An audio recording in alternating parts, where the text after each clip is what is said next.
I never thought my own son would look me in the eye and tell me my time was done. But that's exactly what happened on a crisp October morning when David walked into the library of our family estate. The same library where his great-grandfather had built the foundation of our family's legacy, where I had spent countless hours teaching David about our history, our responsibilities, and our traditions.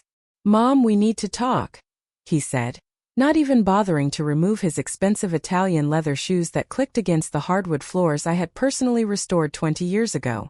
He didn't sit down. Instead, he stood there in his tailored suit, looking at me like I was some kind of obstacle to be removed. "Your time here is done. The way you run this place, all these old traditions, it's irrelevant now. We need to modernize, and frankly, we need someone with actual business sense making the decisions."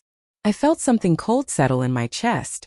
After 68 years of life, 43 years of marriage to his father before we lost him, and 30 years of single-handedly managing every aspect of this estate, my son was dismissing me like I was a housekeeper who had outlived her usefulness. "David," I said slowly, setting down the estate ledger I had been updating, the same ledger my mother-in-law had passed down to me, and her mother-in-law before that. "This is our family home. This is where you grew up, where your children visit their grandmother." He waved his hand dismissively. "It's a business, Mom. A business that's hemorrhaging money because you're stuck in the past. Jessica and I have been talking." Of course, Jessica, his wife of 8 years, who had never shown an ounce of respect for our family traditions, who complained every Christmas about our quaint celebrations and rolled her eyes whenever I spoke about preserving our heritage. Jessica, who saw dollar signs where I saw memories, who viewed our ancestral home as nothing more than real estate to be maximized for profit. "And we've decided it's time for a change. We're going to modernize the operations, maybe convert some of the outbuildings into rental properties, possibly subdivide the back 40 acres for development. The main house needs updating too. All this antique furniture, these old portraits, it's like living in a museum." I stood up slowly, my hands trembling not from age, but from a rage so pure it took my breath away. This house, this land, it wasn't just property. It was the culmination of 4 generations of sacrifice, hard work, and love. My husband's great-grandfather had cleared this land with his own hands in 1892. His grandfather had built the main house, beam by beam, during the Great Depression when they barely had money for food. His father had expanded the estate, adding the stables and the greenhouse that I still maintained. And my dear Thomas, David's father, had spent his entire adult life preserving and protecting everything his ancestors had built. When Thomas died 8 years ago, he hadn't left the estate to David. He had left it to me, with the understanding that I would be its steward until I was no longer able. The will was very specific about this. I had complete authority over all decisions regarding the property, the business operations, and the family assets until such time as I voluntarily relinquished control or became physically or mentally incapable of managing them. But David had obviously forgotten that detail, or perhaps he had never bothered to read the will carefully. He had always assumed that, as the only son, the estate would naturally fall to him. He had grown up expecting it, planning for it, and clearly he had decided to stop waiting. "You can move to one of the smaller cottages on the property," he continued, as if he were offering me some generous concession. "Or there are some really nice senior living communities in town. You'd probably enjoy the company, the activities they have. Mom, you're almost 70. Don't you want to relax? Enjoy your golden years instead of worrying about crop rotations and property maintenance." I looked at my son, really looked at him. When had he become this stranger? When had the little boy who used to help me plant bulbs in the garden, who would sit for hours listening to stories about his ancestors, who once told me he wanted to live in this house forever, when had he become this cold, calculating man who could stand in our family home and speak to me like I was a burden to be disposed of? "David," I said quietly, my voice steady despite the storm raging inside me, "do you remember what your father told you about this place?" He sighed, the sound full of condescension. "Mom, Dad's been gone for 8 years. Times have changed. We can't keep running this place based on sentiment and tradition. It's not practical anymore." That was it. That was the moment I realized that everything I had feared about David and Jessica was true. They didn't just want to modernize the estate, they wanted to destroy everything it represented. They wanted to strip away its history, its character, its soul. and turn it into nothing more than a profit-generating machine. But they had made one crucial mistake. They had underestimated me. You see, I wasn't just some sentimental old woman clinging to the past. I was a graduate of Cornell University with a degree in agricultural business. I had managed the estate's finances, overseen its operations, and guided its growth for 3 decades. Under my stewardship, the estate had not only survived but thrived. We owned 847 acres of prime agricultural land, most of it debt-free. We had diversified our operations to include organic farming, a successful farmers market business, a wedding venue that booked solid from spring through fall, and a small but profitable line of artisanal food products. The estate generated over $2.3 million in annual revenue, with a profit margin that most agricultural businesses would envy. I had modernized where it made sense, implementing sustainable farming practices, upgrading our equipment, developing our online presence, while preserving the traditions and values that made our operation unique. But apparently to David and Jessica, none of that mattered. They saw only the potential for more money, faster returns, higher profits. They wanted to sell our agricultural heritage to developers, turn our family home into some kind of generic event space, and transform everything my husband's family had built into a sterile commercial enterprise. "I think you should go now, David," I said, my voice calm but firm. "I need time to think about what you've said." He smiled then, a patronizing smile that made my blood boil. "I know it's a lot to process, Mom, but Jessica and I are really excited about the possibilities. We've already talked to some contractors about the renovations, and there's a developer who's very interested in the back acreage. We could probably close on that within 60 days. After he left, I sat in that library for a long time, surrounded by the portraits of my husband's ancestors, feeling their presence like a weight on my shoulders. What would they think of David's plans? What would Thomas say if he could see how his son wanted to dismantle everything the family had worked for? But more importantly, what was I going to do about it? That evening I made a phone call to Harold Whitman, the family attorney who had handled Thomas's estate and had been advising our family for over 20 years. Harold had warned me when Thomas died that there might come a time when David would challenge my authority over the estate. He had suggested even then that we put certain protections in place. "Elaine," Harold said when I explained what had happened, "I'm sorry, but I can't say I'm surprised. David's been calling my office every few months for the past 2 years asking about the estate, about your authority, about what would need to happen for him to take control.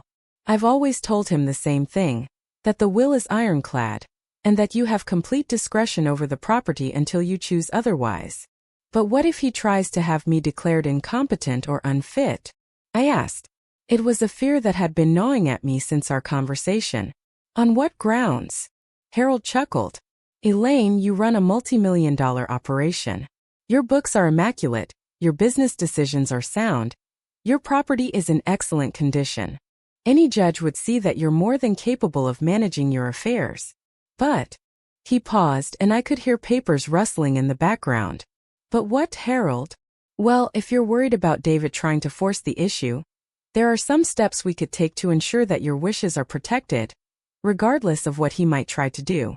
Have you ever considered putting the estate into a trust?" I had considered it, actually. Thomas and I had discussed the possibility years ago, but we had never followed through. Now though, it seemed like the perfect solution. "What would that involve?" I asked. "We could establish a family trust with you as the primary trustee and beneficiary during your lifetime. You would retain complete control over all decisions, but the trust structure would make it virtually impossible for anyone to challenge your authority or force you out. We could also establish specific guidelines for how the estate should be managed after your death, ensuring that your values and priorities are protected." "And David?" Harold was quiet for a moment. "David would be named as a potential successor trustee, but only if he meets certain criteria that you define. If he doesn't meet those criteria, say if he tries to sell off pieces of the estate or fails to maintain its agricultural character, then the trust would pass to alternative beneficiaries." It was perfect. Not only would it protect me from any attempts by David to force me out, but it would also ensure that the estate's heritage would be preserved long after I was gone. "How quickly can we get this done?" I asked. "I can have the documents ready within a week. But Elaine, you should know, Once David realizes what you've done, he's not going to be happy. I smiled for the first time since that morning. Harold, I'm 68 years old. I've buried a husband, raised 3 children, survived 2 recessions, and managed to build this estate into one of the most successful agricultural operations in the county. I think I can handle my son's disappointment. Over the next week, while David and Jessica busied themselves with their renovation plans and development schemes, I quietly put my own plan into motion. I met with Harold 3 times to review and finalize the trust documents. I consulted with our accountant to ensure all the financial structures were in place. I even met with a property appraiser to get a current valuation of the estate, $14.7 million, including the land, buildings, equipment, and business assets. But more importantly, I began reaching out to people who truly understood the value of what we had built here. I called Margaret Shun, the director of the County Historical Society, who had been trying for years to get our estate designated as a historical landmark. She was thrilled to hear from me, and even more excited when I explained what I was considering. "Elaine," she said, "what you've preserved there is irreplaceable. The main house is one of only 3 remaining examples of early 20th century agricultural architecture in the county. The outbuildings, the landscape, even the way you've maintained the traditional farming methods, it's a living piece of history." I also reached out to Dr. Robert Harrison, the head of the Agricultural Studies program at the State University. For years, he had been bringing students to our estate to study sustainable farming practices and agricultural heritage preservation. When I explained my situation, he was immediately supportive. "Mrs. Patterson," he said, "what your family has created there is exactly what we try to teach our students about: how to honor agricultural traditions while adapting to modern challenges. If that property were to be developed or commercialized, it would be a tremendous loss not just to your family, but to everyone who values agricultural heritage." But the most important call I made was to my daughter Sarah, who lived in Oregon with her husband and 2 children. Sarah had always been different from David, more thoughtful, more respectful of family traditions, more interested in the estate's history and significance. When Thomas died, she had wanted to move back and help me manage the property, but her husband's job made that impossible. "Mom," Sarah said when I told her what David had said to me, "I can't believe he would be so disrespectful. Dad would be furious if he knew." "Sarah, I need to ask you something, and I want you to think carefully before you answer. If something were to happen to me, if I were no longer able to manage the estate, would you be willing to take over?" There was a long pause. "Mom, are you okay? Has something happened to your health?" "No, sweetheart, I'm fine. But David has made it clear that he wants to take control of the estate, and his plans, well, they're not what your father would have wanted. They're not what I want. I need to know that there's someone in the family who would preserve what we've built here." "Of course I would, Mom. You know how much the estate means to me, how much it meant to Dad. But what about David? He's your son too. David will always be my son, and I will always love him. But that doesn't mean I have to let him destroy everything his father's family built. There are consequences for choices, Sarah, and David has made his choice clear." The following Monday, exactly 1 week after David had told me my time was done, I called him and asked him to come to the house. When he arrived, he wasn't alone. Jessica was with him, carrying a leather portfolio that I suspected contained their renovation plans and development proposals. "Mom, this is perfect timing," David said as they walked into the library. "Jessica has put together some really exciting ideas for the property, and we've got meetings set up with contractors and developers. We could have the first phase of renovation started by Christmas." Jessica opened her portfolio and began spreading papers across the mahogany table that had belonged to Thomas's grandfather. "Mrs. Patterson, I know change can be difficult, but I think you're going to be really excited when you see what we have planned. We're thinking of converting the main house into a luxury event venue, much more upscale than what you currently offer. The ballroom could accommodate 300 guests, and we could add a modern commercial kitchen, updated bathrooms, maybe a spa facility in the East Wing." She pointed to an architectural rendering that showed our family home stripped of its character, turned into something that looked more like a hotel than a home. The wide front porch where Thomas and I had spent countless evenings watching sunsets had been enclosed and turned into a reception area. The kitchen where 4 generations of family meals had been prepared was shown gutted and redesigned as a sterile commercial space. And the outbuildings, David added enthusiastically. We can tear down most of those old barns and stables and put in luxury guest cottages. People would pay premium rates to stay on a historic estate, even if we modernize the accommodations. The back acreage is really where the money is, though, Jessica continued, pulling out a development plan.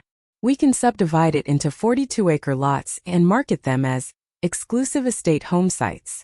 The developer we're working with estimates we could sell them for $200,000 per lot. That's $8 million, Mrs. Patterson. More than enough to fund all the renovations and still leave a substantial profit. I sat there listening to them systematically dismantle my family's legacy, reducing 4 generations of hard work and preservation to nothing more than dollar signs and profit margins. They spoke about our home, our land, our heritage as if it were just raw material to be processed and sold to the highest bidder. When they finished their presentation, they both looked at me expectantly, as if they thought I would be grateful for their vision, impressed by their business acumen. It's quite a plan, I said quietly. You've obviously put a lot of thought into it. We have, David said proudly. And the best part is, once we get through the initial development phase, the ongoing operations will be much more profitable. Instead of all this labor-intensive farming and small-scale food production, we'll have steady rental income from the guest cottages and regular bookings for high-end events. It's a much more efficient use of the property. I nodded slowly, then reached into the desk drawer and pulled out the leather folder Harold had given me. Before we go any further with your plans, there's something I need to share with you. I placed the trust documents on the table, right on top of Jessica's architectural renderings. What's this? David asked, frowning as he picked up the papers. That, I said, is the Thornfield Estate Family Trust. As of last Friday, this property, all its assets, and all its operations have been placed in an irrevocable trust with me as the primary trustee and lifetime beneficiary. I watched the color drain from David's face as he scanned the documents. Jessica leaned over his shoulder, her expression shifting from confusion to alarm as she began to understand what she was reading. What does this mean? Jessica asked, though her tone suggested she already knew. It means, I said calmly, that I have complete and unassailable control over this estate for the rest of my life. It means that no one can force me out, challenge my decisions, or override my authority. It means that your plans for development and commercialization are not going to happen. David's face had gone from pale to red. Mom, you can't do this. This is our family's property. I'm your son. I have rights here. You do have rights, David. You have the right to visit your mother. You have the right to bring your children here to learn about their heritage. You have the right to participate in family traditions and celebrations. But you do not have the right to destroy what 4 generations of your father's family built. But the trust.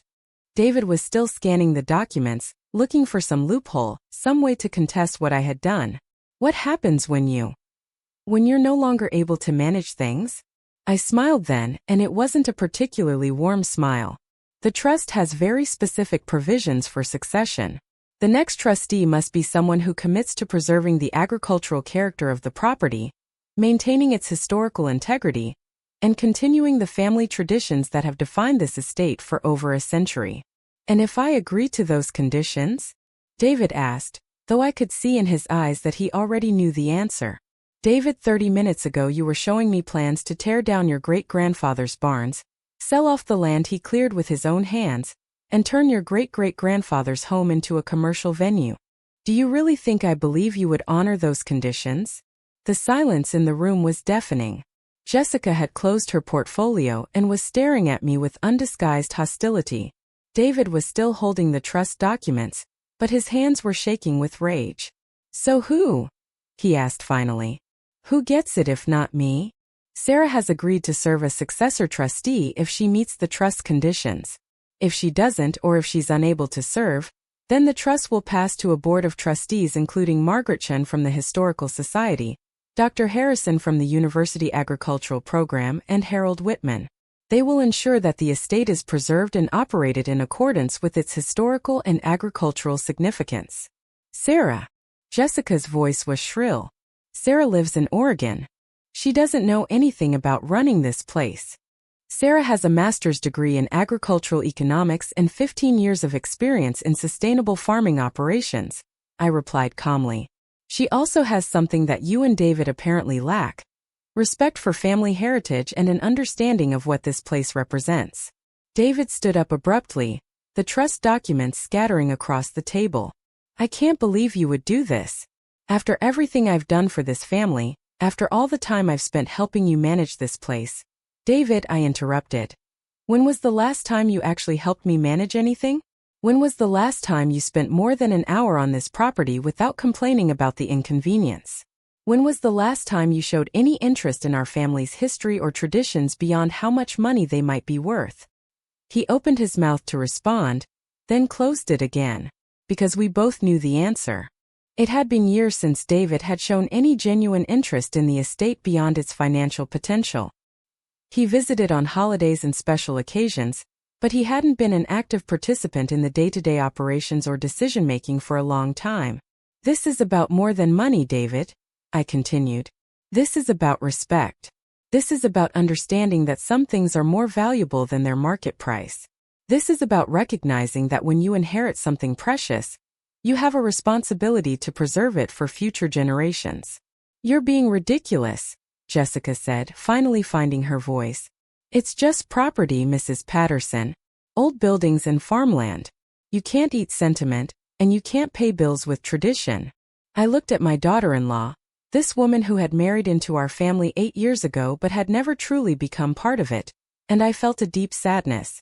Not for her but for David, who had chosen to align himself with someone who could never understand what we were fighting to preserve. Jessica, I said quietly, this just property has supported my family for 4 generations. It has provided livelihoods for dozens of workers over the decades. It has fed thousands of families through our farmers market and our agricultural products. It has hosted hundreds of couples on the most important day of their lives. It has been a place of education, where students come to learn about sustainable agriculture and heritage preservation. It is a living piece of history that tells the story of American agricultural development. I stood up and walked to the window that overlooked the fields where Thomas's great-grandfather had first planted crops over a century ago. But more than any of that, this is home. This is where your husband learned to ride horses, where he caught fireflies in mason jars, where he helped his grandfather repair fences and plant trees. This is where my grandchildren should learn those same lessons, where they should feel connected to their history and their heritage. When I turned back to face them, I saw that David's anger had shifted to something else. Maybe hurt, maybe disappointment, maybe just resignation. Mom, he said quietly, I wasn't trying to hurt you. I thought it would be easier for you to not have to worry about all this anymore. The management, the finances, the constant maintenance, it's a lot for someone your age. And there it was, the heart of the issue. David genuinely believed that I was too old, too fragile, too out of touch to continue managing the estate. He saw my age as a weakness, my traditions as outdated, my values as irrelevant. He couldn't see that my 68 years of life experience, my 30 years of estate management, and my deep connection to our family's history made me more qualified, not less, to make decisions about our future. David, I said, I appreciate your concern about my well-being, but I'm not ready to retire to a rocking chair and let others make decisions about things I care about. I'm in excellent health, I'm mentally sharp, and I have more experience managing this estate than anyone else in the family. When I'm no longer capable of handling these responsibilities, I'll step aside. But that day hasn't come yet, and it certainly hasn't come just because you've decided it should. Jessica gathered up her portfolio, her movements sharp and angry. This is a mistake, Mrs. Patterson. You're letting emotions cloud your business judgment. In 10 years, when you're really too old to manage this place properly, you'll wish you had taken our advice. Perhaps, I said. But that will be my mistake to make, not yours. After they left, I sat in that library for a long time, feeling drained but also oddly liberated. For the first time in months, I wasn't worried about David trying to force me out or override my decisions. The trust protected not just my authority but everything I had worked to preserve and protect. Over the following weeks, I began to see the true extent of David and Jessica's plans for the estate. They had apparently been much more advanced in their scheming than I had realized. I discovered that David had already spoken to several contractors about renovation timelines and costs. Jessica had met with event planners about marketing the property as a luxury wedding venue. They had even put a deposit down with the developer, who wanted to subdivide our back acreage. When those plans fell through because of the trust, David was forced to explain to these various business partners why the deals couldn't proceed. I heard through the grapevine, the county is small and news travels fast, that David had told people I was being stubborn and unreasonable, that I was letting emotion override common sense. But I also heard other things.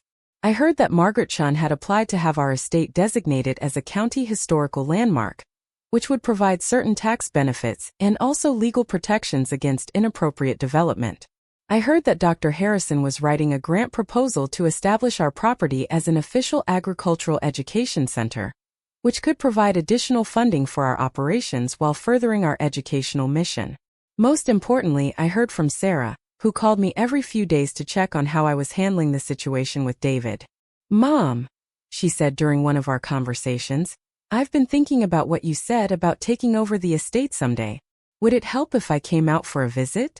Maybe spent some time learning more about the current operations, meeting with your managers and contractors." "Sarah, you don't need to disrupt your life because of this situation with your brother." "It's not a disruption, Mom. Mark's company is expanding into the Pacific Northwest anyway, and he's been talking about relocating. And honestly, the kids are at an age where experiencing life on the estate might be really good for them. Emma's 12 now. That's exactly the age I was when I fell in love with that place.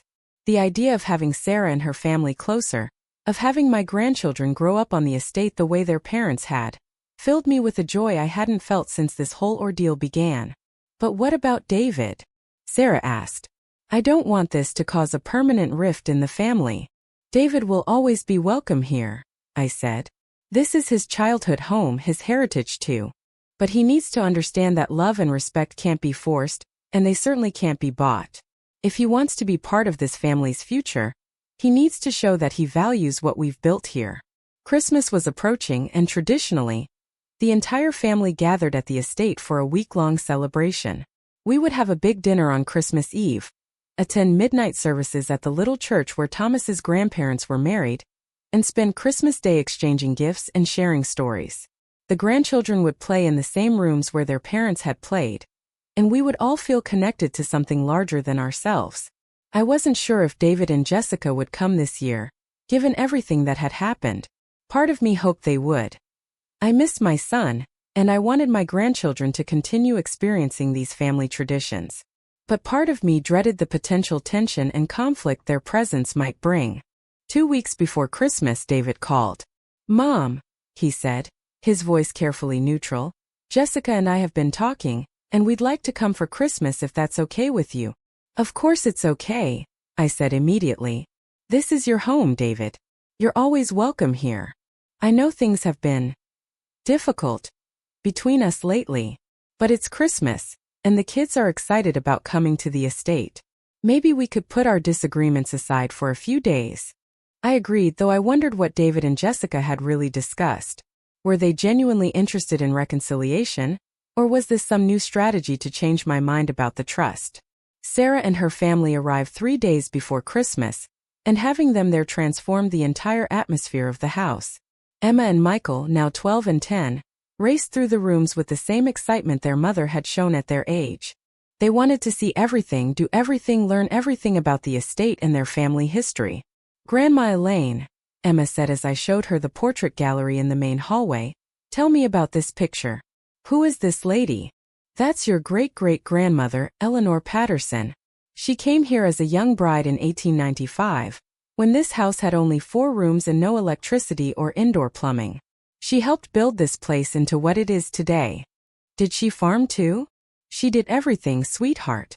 She cooked, cleaned, raised children, tended the garden, helped with the harvest, managed the household finances.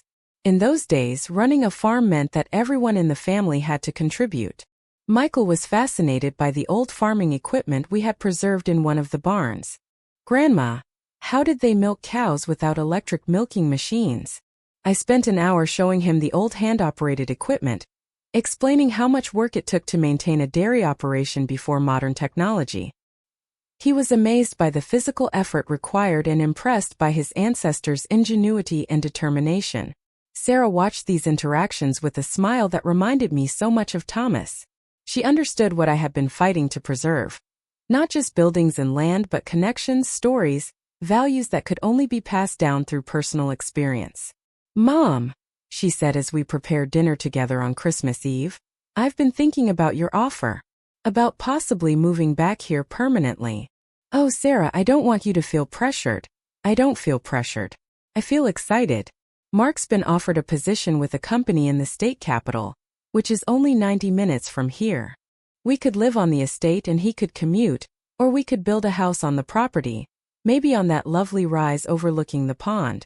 The thought of having Sarah and her family living on the estate, of having my grandchildren grow up here, filled me with such happiness I could barely contain it. "But what about Emma and Michael's school, their friends? Mom, look at them. They're having the time of their lives here. Emma's been talking nonstop about learning to ride horses and maybe showing them competitively. Michael wants to start a 4-H project and learn about sustainable agriculture. They're at an age where a move would be an adventure, not a trauma." That evening, David and Jessica arrived with their 2 children, Robert, who was 8, and Lisa, who was 6. I hugged my son tightly, and for a moment it felt like the old days, before the tension and conflict had damaged our relationship. "Mom, the house looks beautiful," David said, looking around at the decorations Sarah and I had put up. We had kept all the family traditions, the same ornaments that had been collected over decades, the same garland made from evergreen branches cut from our own trees, the same stockings that Thomas's mother had sewn for each family member. Jessica was more reserved, but she was polite and even complimented the dinner I had prepared using ingredients grown and produced on our own estate. The children were excited to see their cousins, and soon the house was filled with the sounds of laughter and play that made Christmas magical. After dinner, we gathered in the living room for our traditional Christmas Eve story time. For as long as I could remember, someone would read the Christmas story from Luke, and then the older family members would share memories of Christmases past. It was a way of connecting the present to the past, of helping the younger generation understand their place in the family's ongoing story. I was reading from the Bible when I noticed David looking around the room with an expression I hadn't seen on his face in years. He was really seeing the space, the hand-carved mantelpiece his great-grandfather had made, the family photographs spanning 4 generations, the Christmas stockings his grandmother had embroidered with each person's name. For the first time in a long time, he seemed to be remembering what this place meant beyond its financial value. After the children were in bed, the adults sat by the fireplace talking quietly.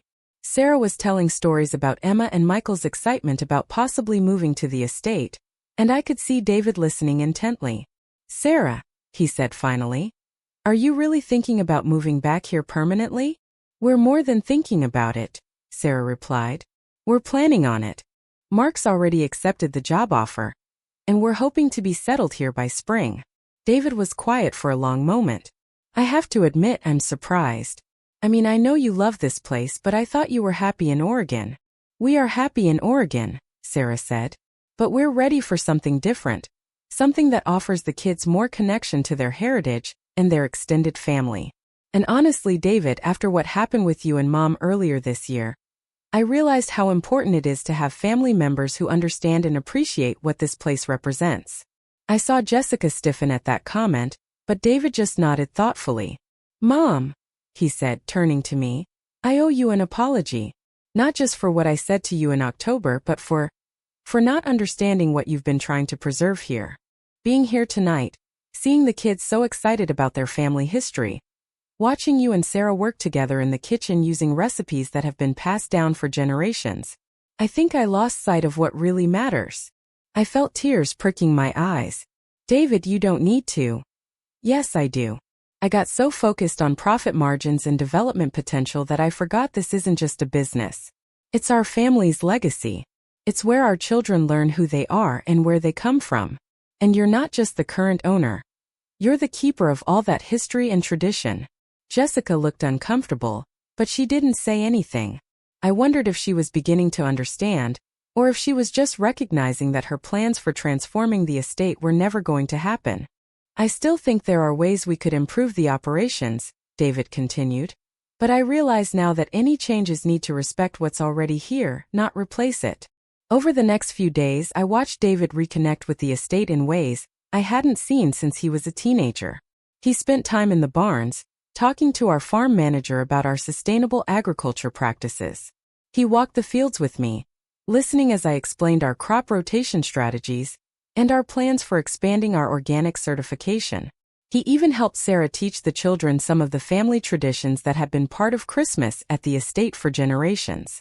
On New Year's Eve, as we sat around the dining room table that had been made from oak trees grown on our own land, David raised his glass for a toast.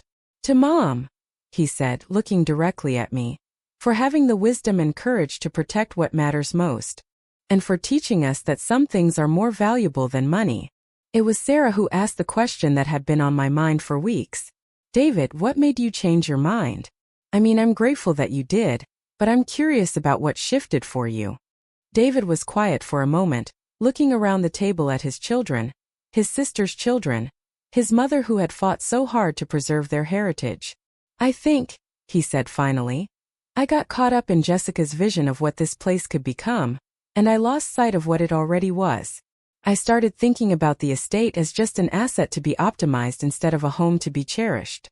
And when Mom put the property in trust, my first reaction was anger because I felt like she didn't trust me. But then I realized she was right not to trust me. At least, not to trust the version of me that was so focused on profit that I was willing to destroy our family's history to get it. He looked at Jessica, who was staring down at her plate. I think we both got carried away with the idea of what we could do with this place, without really considering what we'd be losing in the process. Jessica looked up then, and I saw something in her expression that might have been regret, or at least acknowledgement. Mrs. Patterson, she said quietly, I owe you an apology too. I may not understand all the sentimental attachments to this place, but I can see how much it means to your family, and I can see that you've done an amazing job managing it. I was wrong to suggest that you weren't capable of continuing to make decisions about the estate. It wasn't exactly an embrace of our family traditions, but it was an acknowledgement of respect, which was more than I had expected from Jessica. As winter turned to spring, Sarah and her family made the move to the estate permanent. They built a beautiful house on the rise overlooking the pond, designed to complement the architectural style of the main house while providing all the modern conveniences a contemporary family needed. Emma started taking riding lessons and joined the county 4-H club. Michael began helping our farm manager with various projects and declared his intention to study agriculture in college. David started visiting more regularly, sometimes bringing his children for weekend stays, so they could experience estate life more fully. He even began contributing meaningfully to our business operations, using his financial background to help us explore new markets for our products and develop more efficient systems for managing our wedding venue bookings. One day in late spring, as I was working in the garden that Thomas's grandmother had first planted over 80 years ago, David came to find me. Mom, he said, I've been thinking about the trust, about the succession provisions. I straightened up, brushing soil from my hands. What about them? I know that Sarah is named as the successor trustee, and I understand why. But I was wondering, is there any way I could earn back your trust? Any way I could prove that I understand now what this place means and what my responsibilities would be? I studied my son's face, looking for any sign that this was just another strategy to gain control of the estate. But what I saw was genuine regret, real understanding, and a desire to be worthy of the legacy his father's family had built. The trust provisions aren't set in stone, David. If you can demonstrate over time that you truly understand and respect what we're preserving here, if you can show that you're committed to maintaining the estate's character and continuing its traditions, then we could consider revising the succession terms. What would that look like? What would I need to do? It's not about doing anything specific, I said. It's about being part of this place, contributing to its mission, understanding its history, and respecting its values. It's about seeing the estate not as a business to be maximized for profit, but as a heritage to be preserved for future generations. David nodded slowly. I think I'm beginning to understand that. And I want to try, Mom. I want to earn back your trust, and more than that, I want to deserve it. That summer, our estate achieved something that made me prouder than any financial milestone we had ever reached. We received official designation as a county historical landmark, recognizing our property as one of the most significant examples of agricultural heritage preservation in the region. The designation came with certain tax benefits, but more importantly, it provided legal protections that would make it virtually impossible for anyone to develop or substantially alter the property in ways that would damage its historical character. Margaret Chun from the Historical Society gave a speech at the dedication ceremony that brought tears to my eyes. The Thornfield estate represents something precious in our rapidly changing world, she said. It shows us that it's possible to honor the past while embracing the future, to preserve tradition while adapting to modern challenges. Elaine Patterson has been the guardian of this remarkable place for 3 decades, and her stewardship has ensured that future generations will be able to experience and learn from this living piece of history. Dr. Harrison spoke too, announcing that the university had approved our estate as an official agricultural education site. Starting in the fall, students would be able to participate in semester-long programs at our property, learning about sustainable farming, heritage preservation, and agricultural business management. This partnership, Dr. Harrison explained, will provide students with hands-on experience in agricultural operations while also supporting the estate's educational mission. It's a perfect example of how traditional farming operations can contribute to modern agricultural education. As I stood there listening to these speeches, surrounded by my family and friends, looking out over the land that 4 generations of my husband's family had loved and protected, I felt a deep sense of satisfaction. Not because I had won some kind of battle against David and Jessica, but because I had succeeded in preserving something precious for the future. David was there that day with Jessica and their children. After the ceremony, he came to me with something in his hand. "Mom," he said, "I have something for you. Something I should have given you a long time ago." He handed me an old photograph, a picture of his father as a young man, standing in front of the main house with his own grandfather. I had never seen the photograph before. "Where did you find this?" I asked. "It was in Dad's desk in a box of things I took after he died. I don't know why I kept it at my house instead of bringing it here where it belongs, but I think I needed to understand what it meant before I could give it back." I looked at the photograph at the 2 generations of Patterson men who had loved this land, and I understood what David was trying to tell me. He was ready to see himself as part of that legacy, not its master. That evening, after all the guests had gone home, I sat in the library with Sarah and David, discussing plans for the future. Sarah's business skills and passion for sustainable agriculture were already making a positive impact on our operations. David's financial expertise was helping us explore new opportunities while maintaining our core values. And both of my children were actively involved in teaching the next generation about their heritage and responsibilities. "Mom," Sarah said, "I have an idea I'd like to run past you. What would you think about establishing a formal mentorship program here? We could bring in young people who are interested in sustainable agriculture and heritage preservation, give them hands-on experience while also providing extra help with our operations." "That's a wonderful idea," I said. "Your father would have loved it." David leaned forward. "I could help with the business structure, maybe even set up scholarships or internships for students who couldn't otherwise afford to participate." Looking at my 2 children working together to build on what we had preserved, I realized that everything I had fought for was coming to fruition. The estate would continue, not just as a business or a historical site, but as a living testament to the values that had sustained our family for over a century. 6 months later, I made a decision that surprised everyone, including myself. I called Harold Whitman and asked him to revise the trust documents to name both Sarah and David as co-successor trustees, with the provision that all major decisions about the estate's future would require their unanimous agreement. "Are you sure about this, Elaine?" Harold asked. "Given everything that happened." "Harold," I said, "the whole point of what I did was to protect the estate's heritage and ensure its proper stewardship. Sarah alone could do that, but Sarah and David together can do it even better. They have different skills, different perspectives, but they both understand now what this place represents and what their responsibilities are." When I told my children about the revision, their reactions confirmed that I had made the right decision. Sarah hugged me tightly. Mom, I'm so proud of you. And I'm proud of David too for earning this back. David's eyes filled with tears. Mom, I don't know how to thank you. I know I nearly destroyed something irreplaceable, and I know you didn't have to give me another chance. David, I said, you're my son and this is your heritage too. You made mistakes but you learned from them. You showed that you could change, that you could put family values ahead of financial gain. That's exactly the kind of person who should be trusted with preserving what we've built here. Today, as I write this story, I'm 71 years old.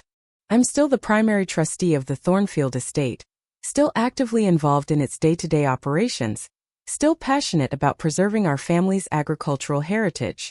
But I'm no longer alone in that mission.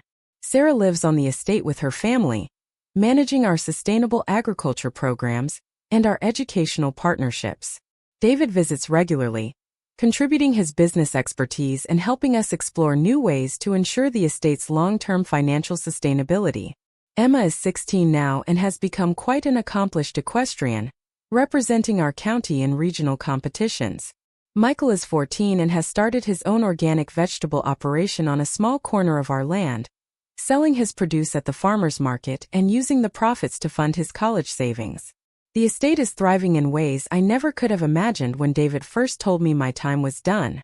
We've expanded our educational programs, increased our sustainable agriculture certifications, and developed new revenue streams that support our mission while maintaining our values. More importantly, we've created a model for how agricultural heritage can be preserved and celebrated in the modern world. But the real success isn't measured in profits or programs, or even preservation. The real success is measured in moments like last Christmas, when 3 generations of our family gathered around the same dining room table, where Thomas's great-grandfather had shared meals over a century ago. It's measured in the excitement in my grandchildren's voices when they talk about their plans for the estate's future. It's measured in the respect and understanding I see in David's eyes when he talks about our family's legacy. When David told me my time was done, he was wrong about so many things. He was wrong about my capabilities, wrong about the value of our traditions, wrong about what really mattered for our family's future. But he was also wrong about something more fundamental. He thought that legacy was something you inherited, something that was simply passed down from one generation to the next. What I learned through this experience is that legacy isn't inherited, it's earned. Every generation has to choose whether to honor what came before or to abandon it for something that seems easier or more profitable. Every generation has to decide whether to be stewards or exploiters, whether to preserve or to consume. I proved David wrong not by clinging stubbornly to the past, but by showing that I was willing to fight for something larger than myself. I proved him wrong by demonstrating that age brings wisdom, not weakness. I proved him wrong by building bridges to the future while preserving connections to the past. Most importantly, I proved that a mother's love doesn't mean accepting disrespect or allowing destructive behavior. Sometimes love means setting boundaries. Sometimes love means protecting what matters from those who would damage it, even when those people are your own children. The Thornfield estate will outlive me, just as it outlived Thomas and his father and grandfather before him. But it will survive not because I was stubborn or sentimental, but because I understood that some things are worth fighting for, and I had the courage to fight for them. My time here isn't done, not by a long shot. But when it is, I'll know that I've left something precious and intact for the generations that follow. And that, more than any profit margin or development deal, is a legacy worth preserving.